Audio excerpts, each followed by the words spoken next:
A new K-drama is in town, Serendipity's Embrace, starring Chae, Jong, Hyeop, and he was from Castaway Diva, which was a K-drama that I have already reviewed on my podcast.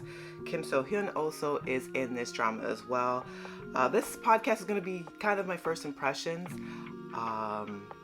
and I have some thoughts about it, not thoughts that I really thought I was going to have, if that sentence made any grammatical sense whatsoever. But I had a lot of high hopes coming into this because I think it has a lot going for it. It has a beautiful color palette. The actors are competent. I especially like the male lead. And it's 8 episodes, so it's not even that big of a commitment. But yeah, I had some concerns, if you will.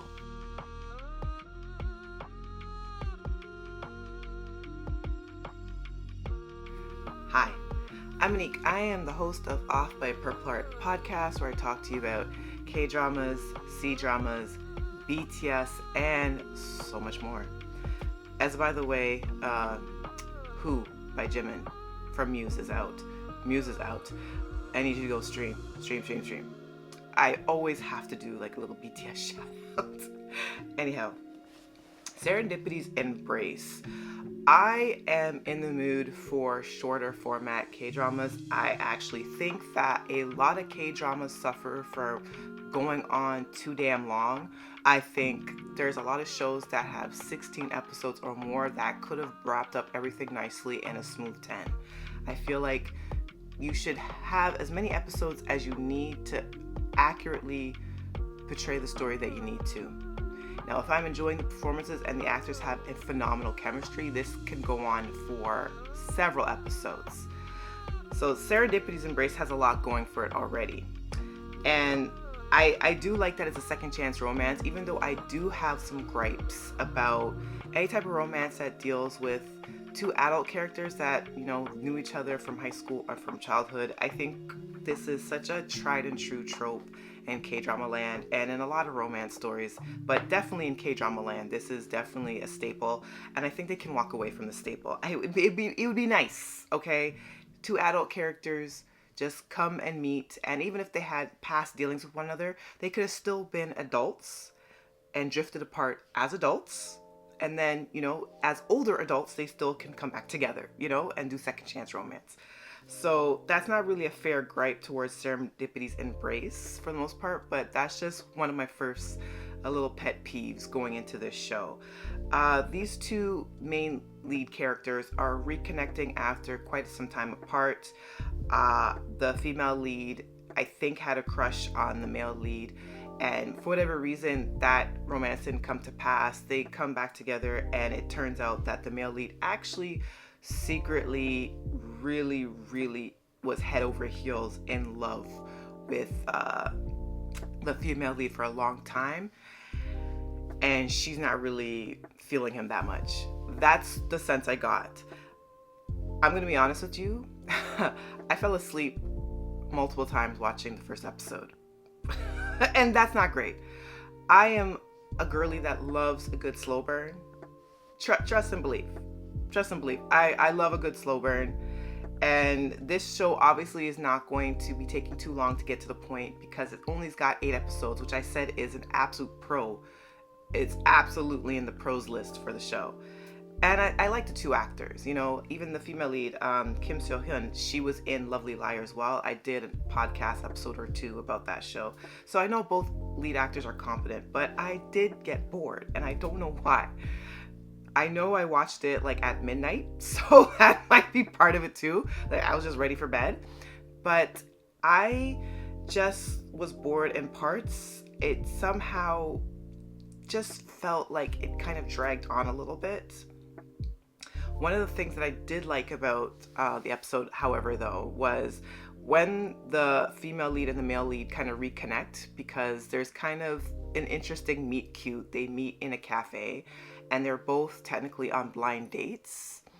And when she enters the cafe / restaurant, she sees the male lead in sunglasses. She mistakenly thinks of him as her blind date, goes sit across from him, and he just starts staring at her in wonderment. And he kind of slowly takes off his sunglasses, and he's like, oh my God, is that you? And she's like, blink, blink. Huh? Who are you? Right? And, hijinks ensue. In any case, the real respective blind dates that they're supposed to be on show up to the restaurant, and she kind of excuses herself. She's like, oh my God, I'm so sorry. I mistook you for someone else. Goes to have dinner with her actual blind date, which turned out to not be so great. And then the male lead's blind date shows up, and she takes a seat, and he's completely incapable of taking his eyes away from the female lead. I love that. I love that part. And then we're shown later through the episode that they have another second chance meeting. And this time she is very sarcastic and very abrupt with him. And he's like, did you not remember me? And she's like, no, I remember you. I remember you. And what you gonna do about it? And he's like, you did remember me? So you didn't have like this weird amnesia plot? Like you for real know who I am? And she's like, yeah. So, and I love that part. I love when it is the man that falls first and falls harder. Like, I love it when the female leads just have no time for the male lead. I think it's really funny dynamic to play with. So that part I liked.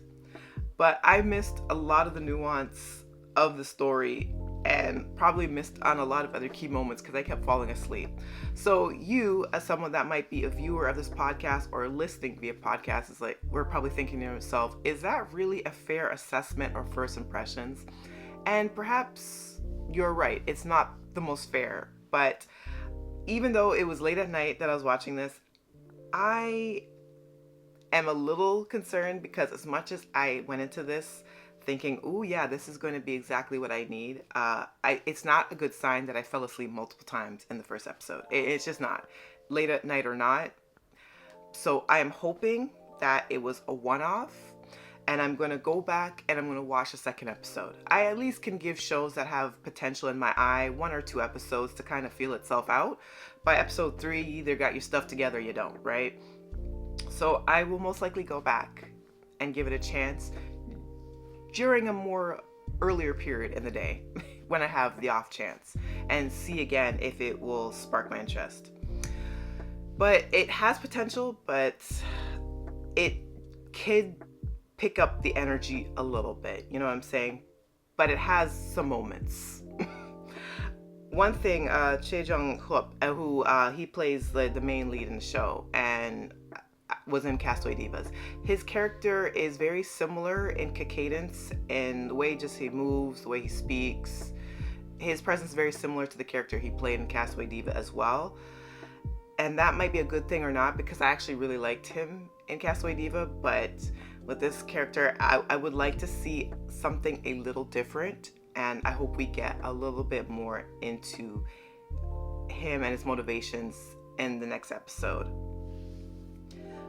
Jury's still out on Kim So-hyun's character. I'm kind of feeling her out too. As I said, I like that she was sarcastic with him later on in the episode, the parts that I did catch, and that she kind of threw it back in his face, like, yeah, I remembered you, but you weren't that special.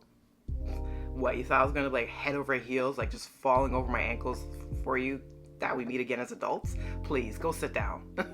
Humble yourself. It's essentially what her character was doing to his in the first episode, which I thought was funny. So I'm like, okay, that we could play around with a little bit. But, it's kind of a wait and see. So that's kind of my first impressions of Serendipity's Embrace.